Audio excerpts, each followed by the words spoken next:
இப்போ நம்ம தேங்காய் சட்னி செய்யும் பொழுது நம்ம ஃப்ரெஷ்ஷான ஒரு தேங்காயை எடுத்துக்கலாம். அதை நம்ம உடைச்சி எடுத்துகிட்டு வந்துடலாங்க. அதிலிருந்து நம்ம எடுத்துக்கலாங்க, கீனி எடுத்துக்கலாம்.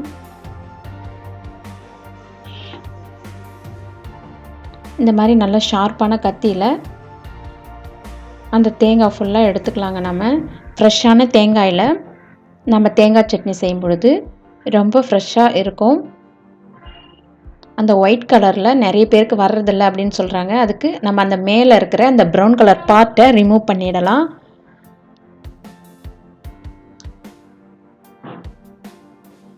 இதை நீங்கள் ரிமூவ் பண்ணிவிட்டு நம்ம செய்யும் பொழுது ரொம்ப ஈஸியாக நல்லா உங்களுக்கு துருவி வரும்.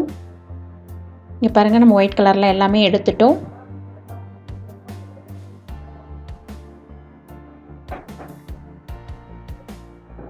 இப்போ நம்ம தேவையான பொருளெல்லாம் பார்த்துக்கலாம். பொட்டுக்கடலை எடுத்துக்கலாங்க. தேவையான அளவுக்கு உப்பு, தேங்காய், நம்ம பச்சை மிளகாய் எடுத்து வச்சுருக்கோம், ஒரு 4 பச்சை மிளகா. இந்த மெத்தடில் செஞ்சிங்கன்னா ரொம்ப நேரத்துக்கு தேங்காய் சட்னி நமக்கு ஃப்ரெஷ்ஷாகவே இருக்கும். அதே சமயத்தில் கூடுதல் சுவையோடு இருக்கும். நீங்கள் பச்சை மிளகா போடும்பொழுது அந்த காம்பை எடுத்துருங்க ஃப்ரெண்ட்ஸ். நிறைய பேர் காம்போடு போடுவீங்க. காம்போடு நம்ம போடக்கூடாது. இந்த மாதிரி உடச்சி போட்டிங்கன்னா சீக்கிரம் நமக்கு மிக்சியில் அரைப்பட்டு வந்துடும். காம்பை எடுத்துருங்க.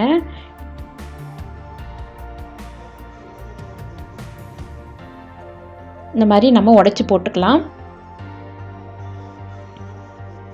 கொஞ்சமாக இஞ்சி சேர்த்துக்கோங்க. இஞ்சி சேர்த்துக்கிட்டிங்கன்னா உங்களுக்கு நல்லா அப்படியே அந்த வெள்ளை கலர் வரும். இஞ்சி நம்ம கட் பண்ணி போட்டுக்கணும் ஃப்ரெண்ட்ஸ். இப்போ நம்ம தேங்காயை இந்த மாதிரி போட்டுக்கலாங்க. கூடவே பொட்டுக்கடலையும் சேர்த்துக்கலாம். தேவையான அளவுக்கு உப்பு நம்ம இப்போவே சேர்த்துக்கலாங்க. அதுக்கு பிறகு நம்ம சேர்க்க தேவையில்லை.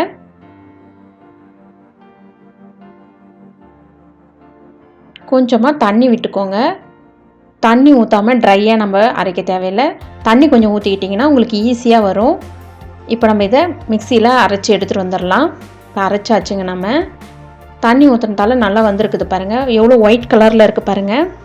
ஹோட்டலில் இந்த மெத்தடில் தான் ஃப்ரெண்ட்ஸ் செய்கிறாங்க. இப்போ நம்ம இது ஒரு ட்ரான்ஸ்ஃபர் பண்ணிக்கலாம் ஒரு பாத்திரத்துக்கு. அந்த மேலே இருக்கிற ப்ரௌன் கலரை எடுத்த பிறகு எவ்வளோ ஒயிட்டாக இருக்குது பாருங்கள் சட்னி.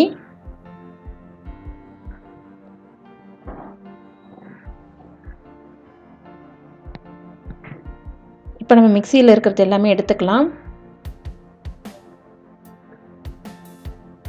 இப்போ இதை நம்ம ஒரு தாளிப்பு கொடுத்துடலாம் ஃப்ரெண்ட்ஸ். இப்போ கொஞ்சம் எண்ணெய் ஊற்றிக்கலாம். கடுகு போட்டுக்கலாம் ஃப்ரெண்ட்ஸ்.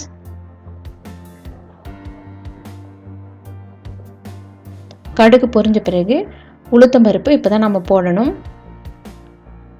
சட்னி தாளிக்கும் பொழுது எப்பயுமே ஜீரகம் கொஞ்சம் சேர்த்துக்கோங்க. ஒரு அரை டீஸ்பூன் சீரகம் போடணும். அப்போ தான் நமக்கு சட்னி சுவையாக இருக்கும், டேஸ்ட்டாகவும் இருக்கும். நல்லா பொரிஞ்சு வரட்டும். சிம்மில் வச்சுக்கோங்க.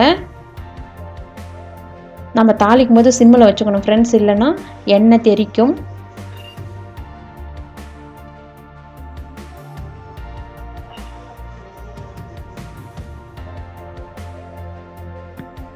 கூடவே 2 வரமிளகாய் சேர்த்துக்கலாம்.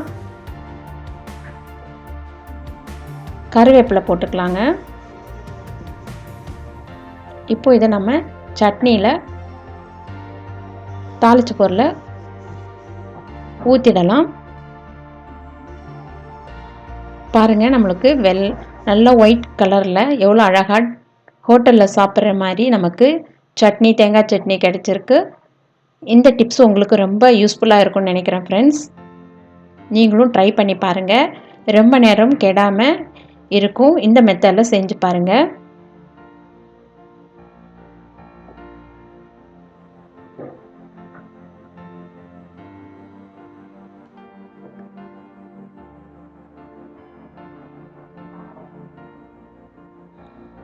அடுத்ததாக நம்ம பன்னீர் ரெசிபீஸ் என்னதான் வீட்டில் செஞ்சாலும் நமக்கு கரெக்டாக அந்த கன்சிஸ்டன்சி நமக்கு வர்றதில்ல ஃப்ரெண்ட்ஸ். பார்க்க அந்த டேஸ்ட்டும் வர்றதில்ல. அதுக்கு நம்ம எப்படி செய்யலாம்னு சொல்லிட்டு பார்க்கலாம். ஆயில் ஊற்றிக்கலாம். கூடவே கடுகு, ஜீரகம் சேர்த்துக்கலாம். நாம் இன்றைக்கி பன்னீர் பொடி மாஸ் தான் எப்படி செய்கிறதுன்னு சொல்லிட்டு பார்க்கலாம். ஜீரகம் நல்லா பொரிஞ்சு வரணும். சிம்மில் வச்சிங்கன்னா தான் கரெக்டாக இருக்கும். இப்போ பொரிஞ்சிருச்சு.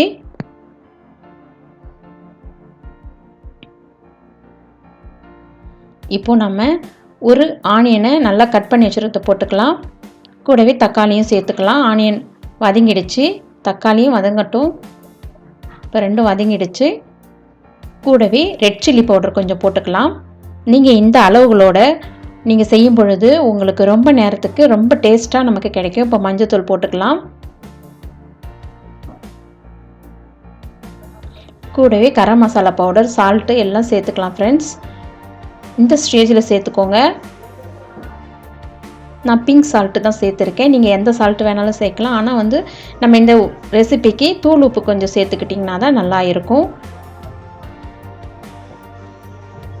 கல் உப்பு வேண்டாம்.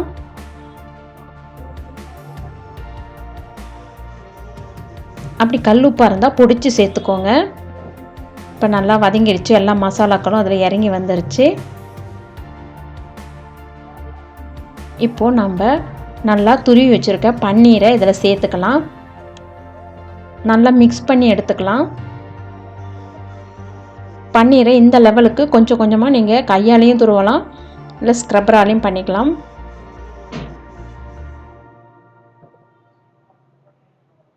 எல்லா பன்னீரும் போட்டுக்கலாம். அந்த மசாலாவில் நல்லா மிக்ஸ் ஆகி வரட்டும்.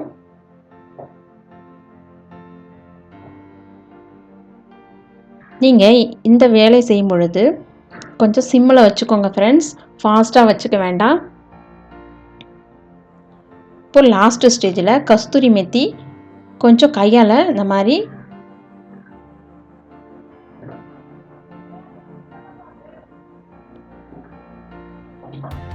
கையால் நல்லா க்ரஷ் பண்ணி போட்டுக்கலாம் ஃப்ரெண்ட்ஸ். அதுதான் நல்லா ஃபைனலாக நமக்கு டேஸ்ட்டு தரக்கூடியது. கஸ்தூரி மெத்தி நமக்கு மார்க்கெட்டில் கிடைக்கும். இப்போ நல்லா வாசனை வரும். கூடவே நம்ம கொத்தமல்லி தழையை சேர்த்துக்கலாம்.